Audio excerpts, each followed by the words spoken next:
যখন মাইয়েতকে কবরে শোয়ানো হয় তখন সে তাকে দাফন করে যাওয়া ব্যক্তিদের হাঁটার খসখস আওয়াজ শুনতে পায়। এরপরে তাকে যখন শুইয়ে দেওয়া হয়, সে যদি মুমিন ব্যক্তি হয় তাহলে তার মাথার দিকে তার সালাত এসে দাঁড়িয়ে যায়। দুনিয়াতে আপনি যে নামাজগুলো পড়েছেন, আমি যে নামাজগুলো পড়ছি, এগুলো মাথার দিকে দাঁড়িয়ে যায়। ডান দিকে চলে আসে তার সওম মানে কি? রোজা। বাম দিকে চলে আসে যাকাত।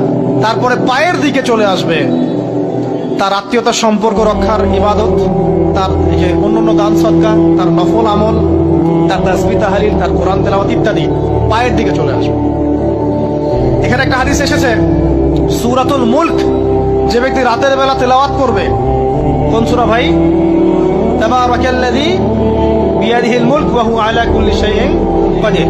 এই সূরা যে ব্যক্তি রাতের বেলা করে তেলাওয়াত করবে, ইনশাআল্লাহ সূরা মুলকও কবরে তার সাথে থাকবে এবং কবর আযাব থেকে সূরা মুলক তাকে বাঁচাবে ইনশাআল্লাহ। আমি বুঝাচ্ছি যে কি অবস্থাটা হবে।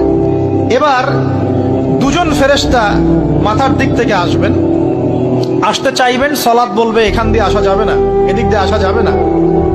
ডান দিক দিয়ে আসতে চাইবেন, এদিক দিয়ে আসা যাবে না। বাম দিক দিয়ে আসতে চাইবেন, যাকাত বলবে এদিক দিয়ে আসা যাবে না। পায়ের দিক দিয়ে আসতে চাইবেন, আমলগুলো বলবে এদিক দিয়ে আসা যাবে না। তারপরেও তারা আসবেন, চোখগুলো হবে নীল এবং কালো বর্ণের, নীলাপ চোখের, কালো। মুনকার নাকি? উঠে বসিয়ে দেওয়া হবে। এবার তিনটা প্রশ্ন। প্রথমে প্রশ্ন হচ্ছে কি?